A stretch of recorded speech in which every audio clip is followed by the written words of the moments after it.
in 1981, I would have just arrested you on the spot for the Aspen Totally. to Miami to somewhere in the mid-Atlantic route, because I'd be like, you're moving weight. Oh yeah, no. This is where you check Dominique's Venmo history, and it's all like, what are these skiing emojis?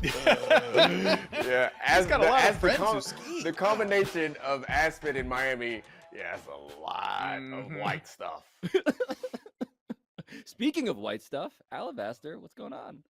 Hello, friends. Got an NCAA question. Are you with the Notre Dame AD and president pushing for an NFL minor league and an end to the one and done rule in the NBA?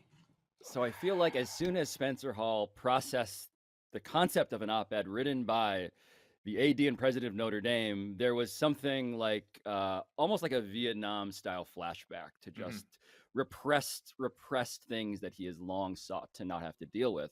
But Spencer, to me, the idea of like a minor league in the NFL, we should talk about that, and a one and done rule in the NBA, let's talk about that too. Like, that's at least a conversation, right? This is a specific set of things that they are proposing that I actually find interesting, even if I believe, spoiler alert, the minor league is stupid and the one and done rule also stupid. So I agree at least on one of the two things.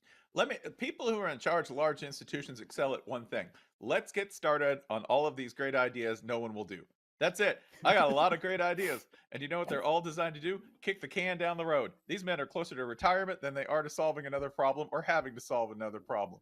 Neither of them has any real incentive to do anything other than grant the one thing they have to grab. If you read this op-ed from the New York Times, the one thing that they mention that they'll give on, like, well, we'll give on this. Students should go ahead and make money from their name, image, and likeness. Do you want to know how you get promoted to a position like this? Go ahead and say that the thing that's already happening is great. That's it. Win some goodwill by being like, hey, you know that thing that you guys have already earned?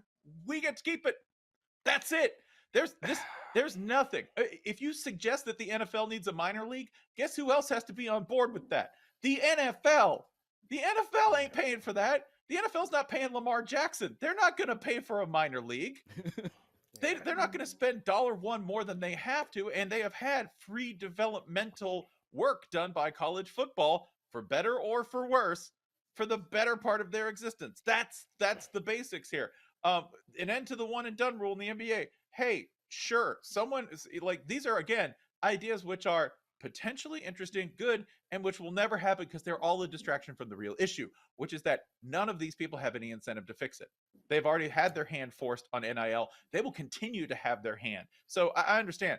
You can get into this. The idea that these are all interesting proposals, yes, they're interesting. Are they practical? No. And should anybody who's an advocate for players' rights, should anybody who's an advocate for fairness generally, if you are a free market capitalist, you should be appalled by any suggestion to the contrary of pay them what they are worth. So yeah, like practically I have an answer, and it's no. Like the answer is no. This is a word more people need to learn. Like, I love that you can get in policy debates like this, but ultimately you got to hurt somebody in their wallet. That's what you have to do in order to get something done. The tough thing about this is that they almost seem like good ideas because they're compared to the way that things actually exist. And so, like, when I start reading this, I start from a place of skepticism and anger because of the people and the names that are involved and because of the history of the organization. And so then I'm reading it and I caught myself at some point like, oh, man, okay.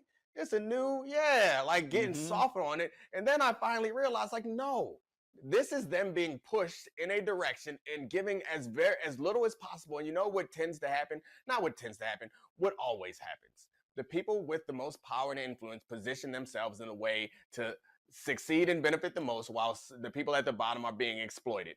And that's what's going to happen in any new program that's instituted by someone who is the AD at Notre Dame or someone who is the president of the new president of the NCAA. All those things will continue to happen. They're not looking to make things fair or right or just. They're looking to make things profitable and as beneficial to them and the people that they know and the people that they care about, which are not the athletes who tops are going to spend 4 or 5 years there, which is not enough time to garner enough power or interest or desire at the age of 18 years old to organize and get the strength that they need. So if there are going to be rules instituted that are anywhere close to fair, you can't have someone who's playing in the game write the damn rules. Well, this is the thing about the game is that they've recognized, okay, NIL is here to stay. They have said loudly, like, we're okay with it.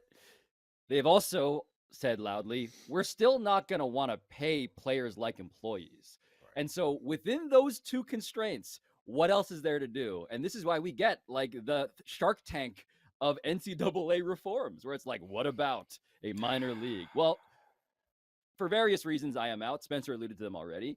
But the point here is like, okay, I am happy that there is some recognition that you can't go backwards. What they seem to be wanting to do, though, is figure out a way to get professionalism still out of the sport. And that's why the minor league is an idea.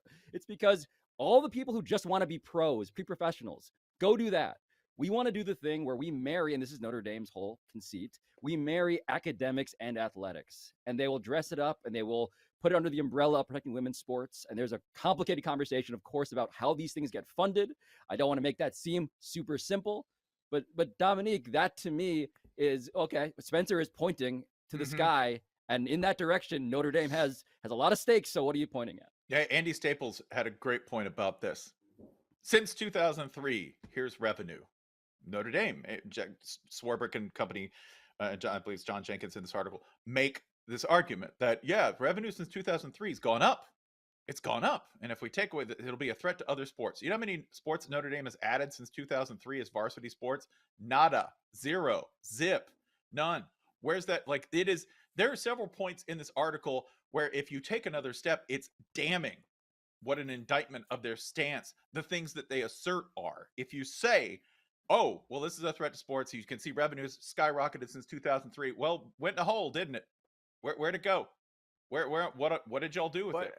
You know, the second thing is this, that in that they make the argument that they really only want, you know, this like limited legislation.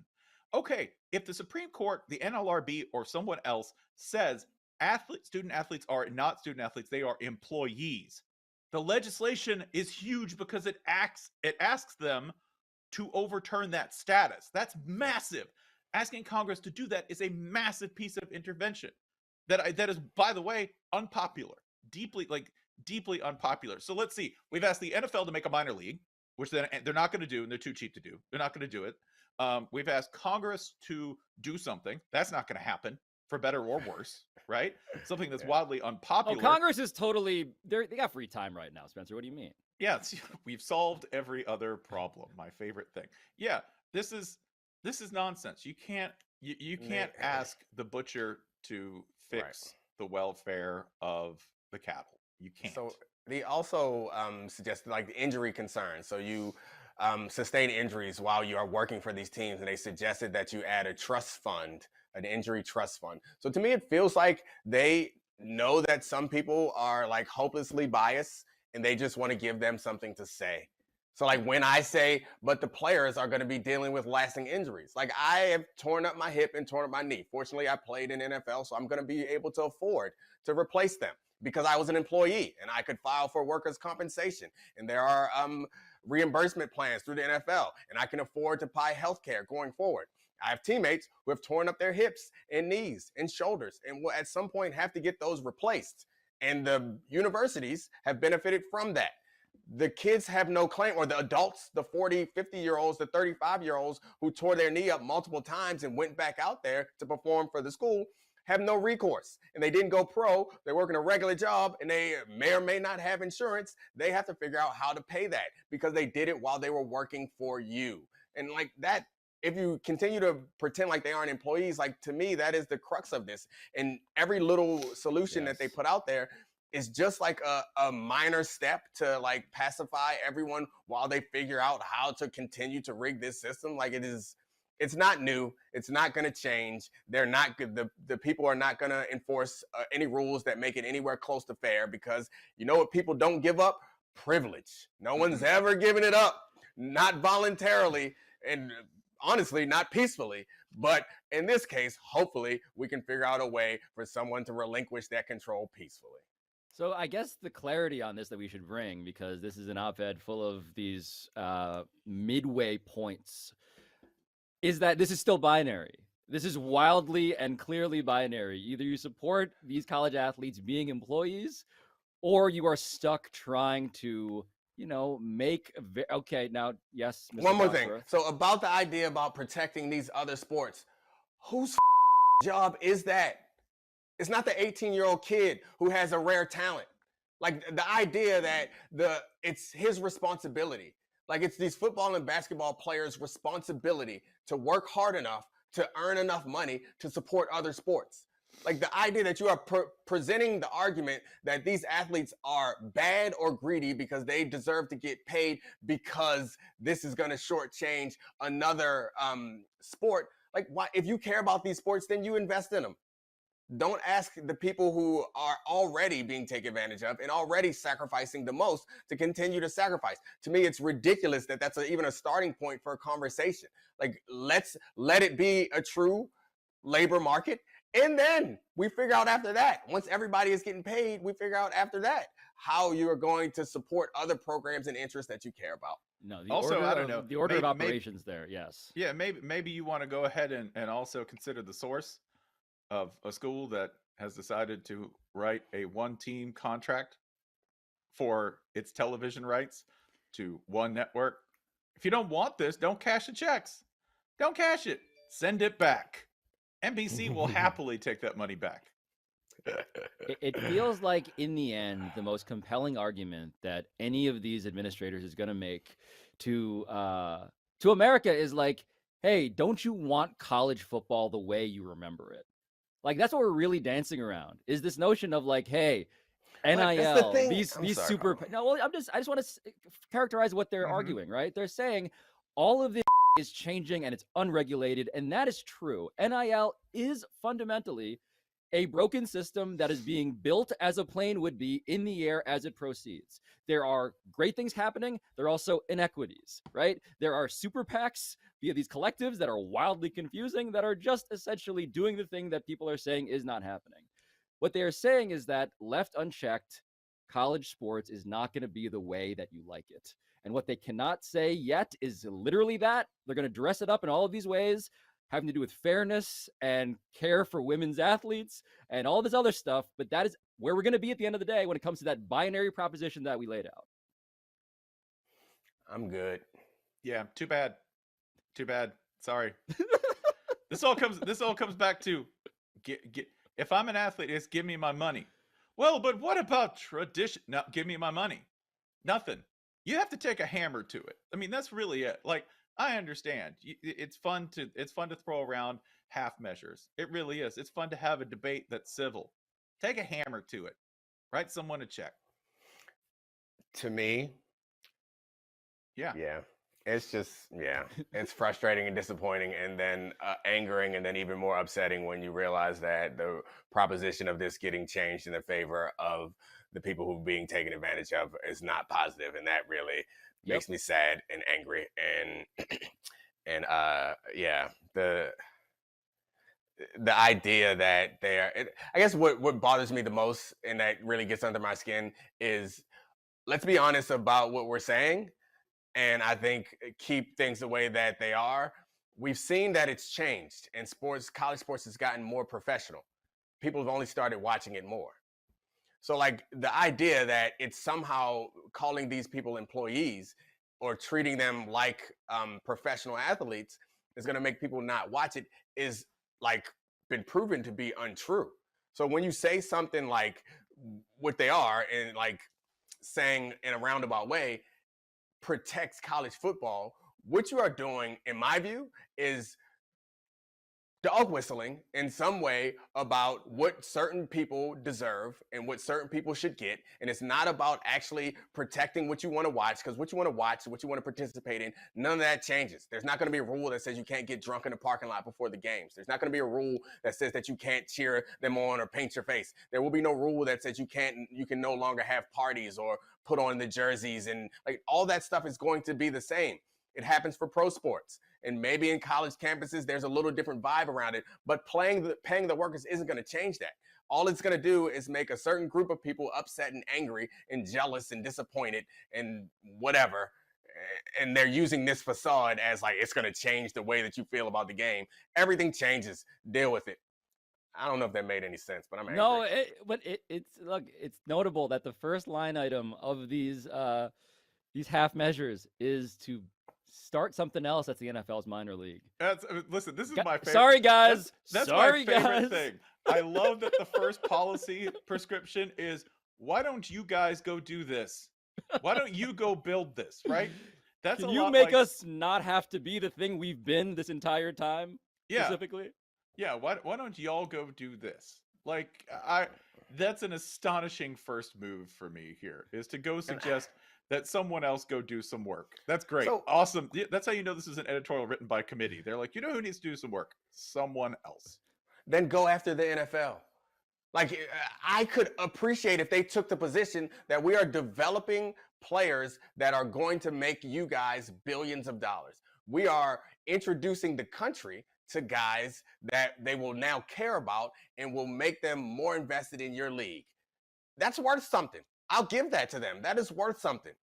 Not to these players, it's worth something to the NFL. So again, it's about like rolling downhill. It's about power imbalance. It's about inequity. It's about, unfortunately, it's about a lot of other things that really make me angry and upset. And in this case, rather than going after the NFL and saying, hey, how about y'all give us some money so that we can so that we feel properly compensated for what we're creating for you. Because lots of you, we care about the draft. The whole draft process only matters because you know the players and you care about them.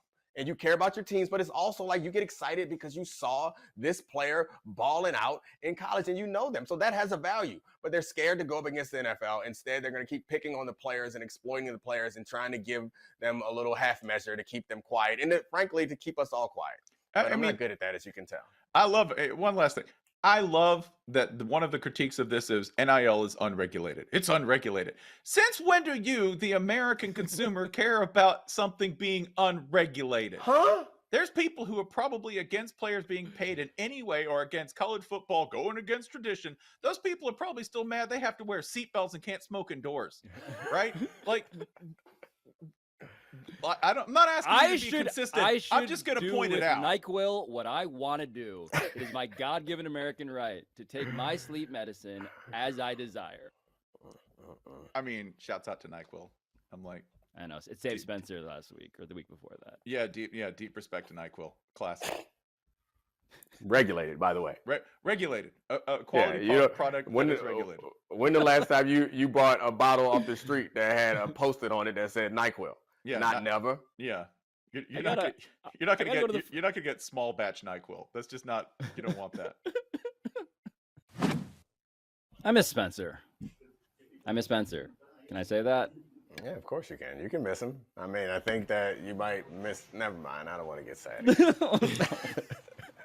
Alabaster, please keep our emotions suppressed like good alpha males. Well, there's someone that I have missed, and all of ESPN has missed, and that's LeBron James, who's been out with the foot injury as he's popped up the entire sports media complex. But we got encouraging news that he is back on the court.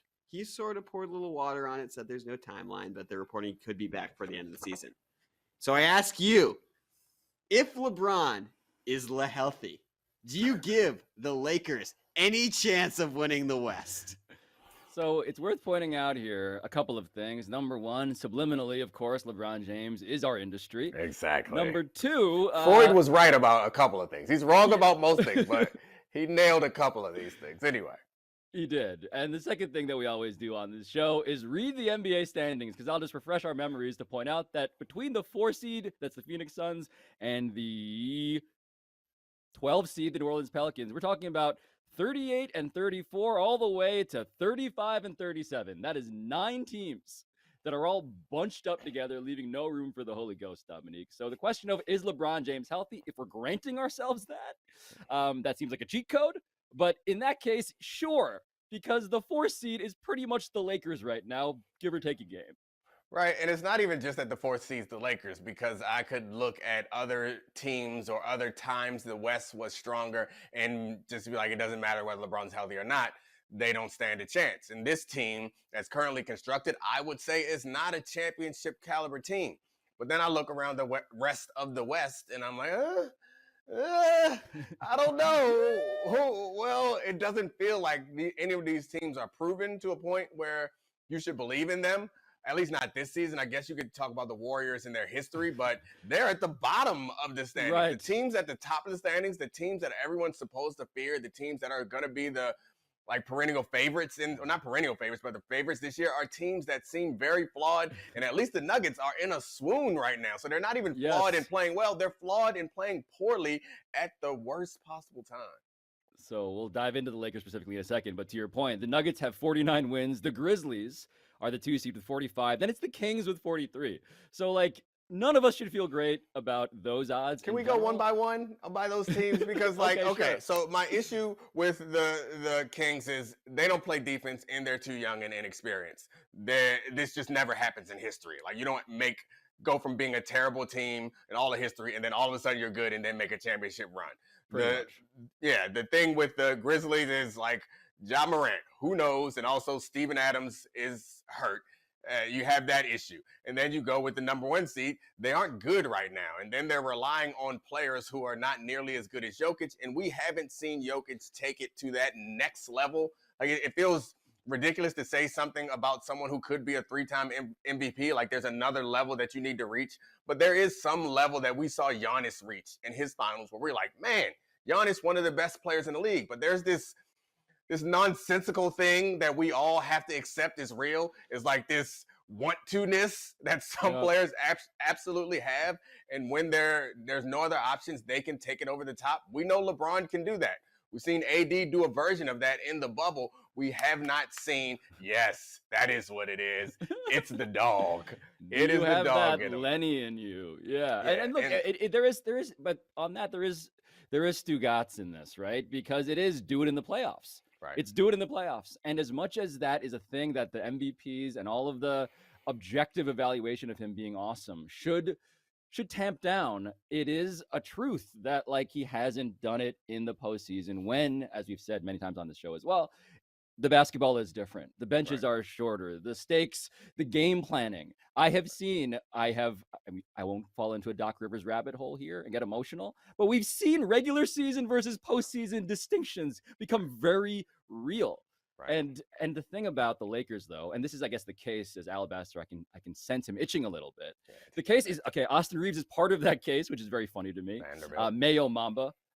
Shooting more from the free throw line than anybody else, including Giannis over the last 4 games. He had a 35-point game. He is somebody who is a point guard, who is everything the Lakers need. He's an on-ball defender. He is, I imagine a world in which he and Alex Caruso are still in the Lakers, Domonique. Mm-hmm. And I'm like, oh my gosh, this is. Can you imagine how jealous Boston would overwhelming. be? They'd be so upset. They would be like, beat the Lakers if you have to. They're quietly photoshopping them both into like leprechaun outfits. Yeah, all of that would happen. And here's the thing with LeBron being out. They are 7-5. And the big distinction between the pre-deadline Lakers and the post-deadline Lakers is that the post-deadline Lakers are the best defense in the NBA. Correct me if I'm wrong, Alabaster, but that is what Jared Vanderbilt and all of these dudes they've assembled and acquired have done for a team that still is terrible at shooting threes, but can absolutely defend. The question, though, I think, is like players like Vanderbilt and also players like Reeves, but Vanderbilt more than Reeves, is what will happen to him when teams are game planning against them. And the answer to that question is LeBron James. Like the smartest basketball mind we could have possibly ever seen is going to be on that floor. And they don't stand a chance without him out there and healthy. So if he's out there, maybe he can solve the conundrum that would be caused by teams not guarding Jared Vanderbilt, but he's an athletic slasher, and I guess Reeves is not someone you leave open, but these are players that we haven't seen relied on in big moments. And that's what it always comes down to. Whenever LeBron has not won a championship, I guess with the exception of the Mavs one, where it seemed like the problem was he didn't have an answer for that he was smaller than JJ Barea. Yeah, but I mean the answer is that the other guys don't step up, right? And they can't meet that moment because it's rare that we see LeBron fall short. So that's going to be the question again: is this roster going to be mentally tough enough and talented enough to rise to the moment? Yeah, Anthony Davis, obviously, like we always get to him eventually when we talk about this team. And the reality is that he has been managed load-wise recently. He is somebody who they expect to be in this through the stretch run. Alabaster, what are we missing here on the Lakers? Because to me, it's a clear case of if you're giving us a healthy LeBron James, I can't take the Sacramento Kings. I'm sorry. I watched too much basketball to do that. This was the ding, ding, ding. It's the Jared Vanderbilt and Anthony Davis combination where we wrote off Anthony Davis and his brittle little bones earlier this season as not still being able to anchor a defense like this. But this is actually a championship defense. And we don't know what version of LeBron we're getting. But the interesting thing in the West is it's whose brittle bones do you trust the most? LeBron and Anthony Davis, Kevin Durant's and Chris Paul's, Kawhi Leonard and Paul George's. And even on the Nuggets, you've got Michael Porter Jr. with his 7-year-old back and Jamal Murray coming off of an ACL injury. And so, there's no safe health bet. It's not even Michael Porter Jr.'s back, though. It's also Michael Porter Jr. being Michael Porter Jr. And by that, I mean, like, vastly underachieving for his talent level. And that's someone who it feels like you want to be able to rely on. Like, I think that he should be, like, their clear number 2, like, fighting for number 1 with his ability, his offensive ability, and his athleticism should translate to him being an incredible defender, but it never quite gets to where you expect it to be. What happened to coach's son? When you coach his son, you're supposed to do everything right? What happened to that? Is that not a thing anymore? Does coach's son not carry the same, like, basketball intangibles? I want to go through the league and find all the people. Yeah, who when did it turn? Yeah, where's Austin Rivers? Now that I mentioned his dad, where's he at? Oh, he's podcasting. Austin Rivers is podcasting for The Ringer. So maybe coaches' sons are now very different. Yeah. You ever feel bad for Boston because like we make Boston racist jokes as if every other city in America is like better? I'm sorry, like, Boston. I feel like it's our willingness to overlook Mark Wahlberg's personal Wikipedia page is balanced out by us going all the way in whenever it comes to sports. They gave us Bobby Brown, though. They did give us Bobby Brown. Man, they did. I think it's what Boston represents. When I make Boston jokes, I'm not talking about Boston specifically. I think that's what I'm going to go on. That's right. Yeah, that's right. There are some good ones. Is how one would say it. Good apple, bad orchard. Oh gosh. All right, guys, we are at the Sweet 16, taping this before Thursday night's games. But what would be the most interesting storyline for you coming out of this weekend as we head into the Final Four? For the podcast audience, Domonique's face is so excited to dissect the tournament field. No, hold on. I have a thing that I'm fascinated by authentically, Domonique, by this topic, and it's the fact that all these coaches are complaining that the ball is the ball is too damn bouncy.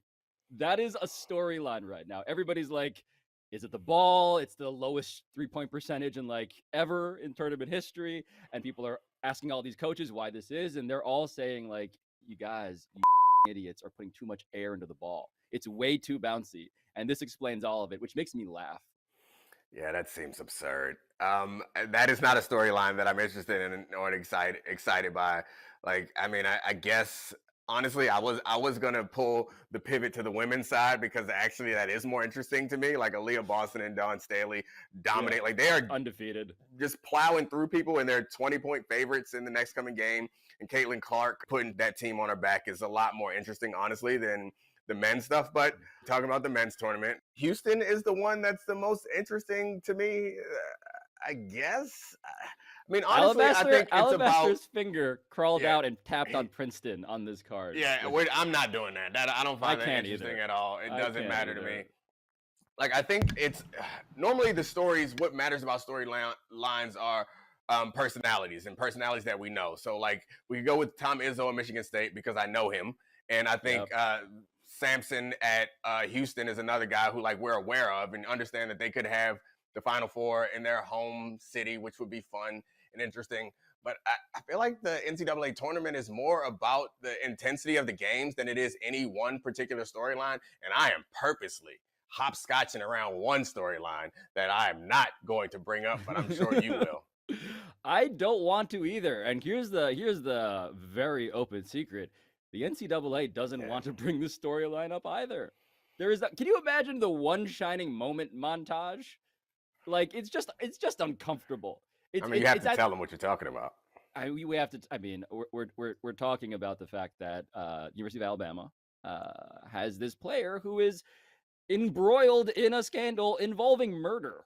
And it's just sort of like, what do we do with that? Well, I direct you, fair podcast and video listener / watcher, to go read about it, because what we know is that he's not actually being investigated by the legal system. Releases no arrest, nothing on that front for Brandon Miller, who is the number 2 pick in the draft, soon to come.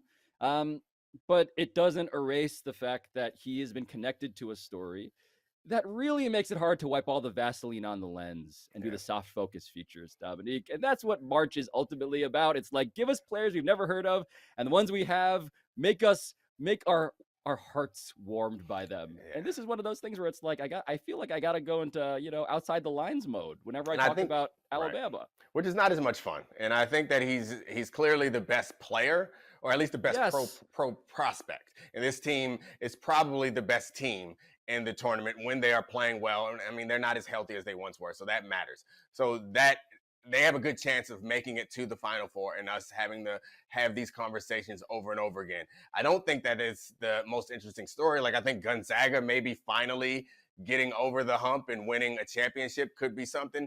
But like, I know I'm supposed to like the guys who stay for all 4 years and still somehow have an extra year of eligibility, but that don't get me excited. You know why you still there? You know why you still there. I don't have to say it. Like, it's not because you promised your mom you was gonna graduate. It's because they are not calling for you at the draft, and it's just not. No, it's because he loves sociology classes, Domonique. Exactly. It's because he can't get enough. Mark of Few statistics is like his plus dad. Social science. Home away from home action. He has a lot of people don't realize, Alabaster, that Van Wilder is actually a sad story. People don't talk enough about how that's a cautionary tale. Nobody knows what Van Wilder is. Can I give you my storyline? Uh-oh. Well, first of all, Pablo, great job on the bouncy ball. Most wedgies, balls stuck in the side of the rim in NCAA history in that first weekend from the bouncy balls. But my storyline, that feels like it doesn't work. It feels like you're being conflict. Yeah, it feels like it proves that the ball's not that bouncy. I'm not a physicist. I mean, I would think that it would get wedged more if it was softer, like it was fuller, it was harder. This is where the ideal gas law guy should be back on. Like, his agent is failing him. It's your time, buddy. But the other storyline is Marquise Noel in Kansas State. I cannot wait for this guy to lead Kansas State to the Final Four and have LeBron tweet about how he needs Marquise Noel on his team, and Rob Pelinka to mortgage whatever picks he has left to move up to get this guy, and then LeBron to leave in a year. So it all comes back to our guy. The ghost of Shabazz Napier is what you're most interested in short, which is honestly, again, thank you for the industry provided by the man aforementioned. Yeah, I mean, the highlights from their most recent game was fun. He was incredible. Like, the big shots he was hitting, so impressive that, I mean, he was called, was it the little kid? Is that what, who was the coach that he knocked out that, like, in the post-game press conference? Oh, it was Kentucky. It was Karl. In the post-game press conference. Oh, yeah. Cal called him little kid. Yeah. Yeah, and it was like he was cooking him. The passes were better than the shots. But, I mean, that is what March is about, us getting introduced to these new people. And only for that moment. Like, that's the best version of March, is where you're like, hey, Jimmer Fredette, we're going to get to know you. But we are not going to see you very often. Like, you're going to go to the Kings and then disappear from us. Like, that's kind of the best parts of March, right? Oh no, it's the idea of going from getting pitsnoggled to then being educated by Kevin Pitsnoggle, I believe, like current phys ed teacher. There's a photo we can find and throw up here probably, but I recently saw a photo of Kevin Pitsnoggle, and it's like, oh, life came at you very fast. I'm scared. I don't want to see this picture. Is it going to make me sad? As you know, I don't do much social media anymore, so I miss out on these things. And is it going to make me angry or sad? What's it going to do? It's just sad if you imagine Mr. Pitsnoggle getting yelled at. You've been Pitsnoggled by, like, a kid who's, like, holding up a garbage can and another kid's, like, throwing a paper ball. Then it's just unbelievably depressing. Other than that, he seems to be doing fine. Shout out, Pits. All right, What guys, let's storylines are we move missing? on. We got them all? Okay, good. We got them all. Let's move on to some quotes. Got some whodunits. I'll give you the quote. You guys got a minute? Let us know who done it. First one. Oh, wow. It's about LeBron. LeBron's game. I never really liked his game. To me, when I was younger, he was just super athletic. I wasn't that. He was 6'8" and super strong. I wasn't that either. So I never related. Just kill you with skill. It's fun beating Braun. And your choices are Tyrese Halliburton, Trae Young, Dylan Brooks, or Shai Gilgeous-Alexander. I don't know. This is gone too far. I think you know how Wikipedia you can donate. We should donate to LeBron. Enough said. I don't know what the answer is, Pablo. I'll leave it up to you to pick what the answer is. But goodness gracious, are we milking this man for all he's worth? I can only guess that it's Dylan Brooks because it feels at this point like a Dylan Brooks thing to say. Dylan Brooks is not a skill somebody down though guy. Is he? Dylan Brooks is not anything that Dylan Brooks says he is, and yet he says it anyway. So if that's the standard, I feel like okay. So wait, you think what? Trae Young? You think it's a Trae Young kind of a vibe with this quote? It's Halliburton doesn't seem like that. SGA. So. I don't know. All right, Dylan Brooks. I'm with you. Let's go, Dylan Brooks. All right, let's see what we got. His game, I never really liked his game because he was just to me when I was younger, he was just super athletic. I wasn't that. He was 6'8" and super strong, and I wasn't that either. So I never I respect that. related. I was always a Kobe person. Yeah, me too. Just kill you with skill. Yeah. It is fun beating Braun. Oh, I see. See, I misread the quote. He was actually complimenting LeBron and kind of being self-aware about himself. Yeah. And so apologies to Dylan Brooks for ever assuming you would be any of those things. Yeah. It's also ridiculous that anyone would pose the idea that the opposite of LeBron James is Kobe Bryant. Kobe was not a ridiculous athlete who could is almost just as impossible to copy. Yeah. Goodness gracious. It's I look, understand that never, he would skill you down, but I was never somebody who related to Zeus. I was more of a Thor guy. Okay. Exactly. It's all very relatable. Yeah. It's ridiculous. Shai Gilgeous-Alexander dressing loudly, also just a fashion-forward dude. Shout out to him. If he'd have went pit snoggle there, a lot of respect. A lot of respect if he said, I wasn't 6'8", but modeled my game after pit snoggle. That's right. What's Pit West Snoggle's first Virginia name? I don't even remember. Kevin. After. No, now it's Mr. Yeah. My first name is Mr. to you. Mr. Pit Snoggle. All right, guys, got another quote for you. No, we're staying here. You can cut it out if you want to. Oh, the genealogy of Pit Snoggle? Let's find out. Because most last names, right, is from occupations or something like that, right? That's my favorite Domonique take. Yeah, exactly. Right, it is. It is. Your ancestors were worth a fox. I mean, not my ancestors. Cut that out of the show. the ancestors that owned my ancestors. But I guess also mine ancestors. Yeah. Noted. Okay, never mind. Yeah, it was just a little detour. You can cut it out. Let's go. Let's do some more dunnits. Country of origin. All right, next quote. It's Snoggle. Next quote. This is what movies are made of. This is what movies are. This is what movies are made of. 4 months away. I come back. 2 free throws. Don't worry about it. I got that. And your choices are Anthony Edwards, Zion Williamson, Karl Anthony Towns, or Ben Simmons. Okay. Yeah, that's got to be Karl Anthony Towns or Cat, right? I feel like both of them are capable of saying something like this. But if Karl Anthony Towns said it, it'd be cute. If Cat says it, we'd be annoyed. Wait. Anthony. Oh, no. I'm sorry. Yeah. If Anthony Edwards said it, we'd love it. If Cat said it, we'd be annoyed. Yeah. Let's see if we're annoyed. Karl Anthony Towns. All right. This is what movies is made of. Yeah. This is what movies is made of. 4 months away, I come back, 2 free throws. Don't worry about it. I got that. Oh, God. I'm annoyed. I don't like that I'm annoyed. I like to be open-minded and empathetic towards someone who's trying so hard that his skin is translucent. And I can see into him. And I can see him trying. Because I relate to that on some level. But this is a cousin, Domonique, of it's a cousin of the time he was talking to Israel Gutierrez like this. It's like that. It's so tough, man. I'll clear out. You can have this one all by yourself. You can destroy it. I don't want it anymore. Yeah, it's not fun anymore. Because it's I think the point that I made off the top is the right thing about Karl Anthony Towns is it's you now. Like you've expended whatever goodwill that we offered, and that's something that we would celebrate for somebody else or that we would think was benign for somebody else. If it comes out of Karl Anthony Towns' mouth, you have he's predisposed in all of our minds to think of him as being inauthentic. You know, that's the sin. Sucks. That is, and it sucks because we talked about Vaseline on the lens, heartwarming stories. He has it. He has it. Like, go back through his life and his family through the pandemic, and here he is, and he is awesome at basketball objectively, and everyone is basically like pointing him and saying, "Let's change it." Okay, we don't have to be that. All right, let's start over. That was dope. That was dope.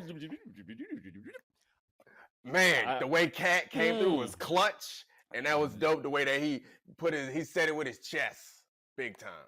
I could not see into his chest because it was full of dogs. Ooh, there were so many dogs inside of Karl Anthony Towns that I became inspired. Who are the producers? I'm sure there are TV producers or movie producers banging down his door right now because that's what movies are made of. I think Steven Spielberg is probably slamming his director's chair. All right, now it's me again. Oh, too far? Now it's clearly me. Again. Okay, I'm sorry. I'm not good at being nice. The nice quotient is gonna go down real fast around here, real soon. All right, guys. Real one low last turbo quote. bar on the Domonique niceties. Yeah. One last quote. So I don't have sex nights before games. I want to have fresh legs. You know what I'm saying? Wifey gonna kill me though. It'd be hard though, because you got games every other day. Shout out to Wifey, man. And your choices are Patrick Beverley, Jimmy Butler, Giannis, or Joel Embiid. So, Giannis has had sex things in the past. He has. So it could be him. He's a suspect. He's definitely a suspect. Embiid is this is a tough one because I could see them all saying this. I agree. Patrick Beverley has a podcast though. He does. It seems like something he would try to get people. I feel like if any of these other people said it, we would have heard it. Like it wouldn't be a question. If any of those three said it, we would have heard it. I feel like it's Patrick Beverley. All right, we're going to say Patrick Beverley, and if it's Giannis, we are truly the LeBron James-centric media organism that we've been making fun of. So, Sounds like. So I don't have sex. Yes! Of course not. You know, like you don't want to have wifey, fresh legs. You know? Yeah, I want to have fresh. You know what I'm saying? Of course. Yeah. So, but there's players. Wifey go kill me though. Yeah. Yeah. Of course. It'd be hard though because you got game every other day and you know what I'm saying. So when I was in LA, like that's tough. I don't want to get too deep of it, but hey, wifey. Yeah, you can paint the dots. Shout out to wifey, man. That was really terrible. You know what is really sad is how pervasive misinformation is. Yes. That's really unfortunate because even the misinformation that could be beneficial to you is No, we're not doing this. It's misinformation that is because the whole legs gone thing. I watch sports science. Myth. Yeah, John Brenkus. Yeah, myth. Out here fucking. Did they have John Brinkus try that? I presume. Google it. They had to. Did John Brinkus? There are studies for everything, man. Find out the studies. There are studies. Universities will study anything. Meanwhile, Larsa Pippen has conducted a study of her own because she said that she had sex with Scottie Pippen 4 times a night for 23 years. And all I can think about that is like, that feels like a Michael Jordan reference designed to haunt Scottie Pippen. Like, you really had to throw 23 in there? Okay, good. I'm proud of you. Non-accidental. I was nervous about that card, not because of what's on the card, but where you were going to take the card, and I'm proud of you. Good job. I mean, the refractory period on Scottie Pippen, though, like, we talk about turbo bars. Holy I think people think the impressive part is that he played afterwards. No. No. What are you, 16, Scottie Pippen? What is going on? Yeah. I mean, his career did sort of go off the rails with the back injury, so. I mean, oh, man. DNP back blown out is what you're saying? Oh, God. Oh, man. I don't think that's what we want to end this show. I'm pretty sure that's not how we want to end it. It's not how I wanted to. But the card is up, and it seems like that's how we are ending it. Oh, my gosh. Get me out of here. Scottie Pippen. So we'll continue this offline. I No, think. won't. We Yeah. won't. What? Hold on, I'm gonna FaceTime you guys real quick.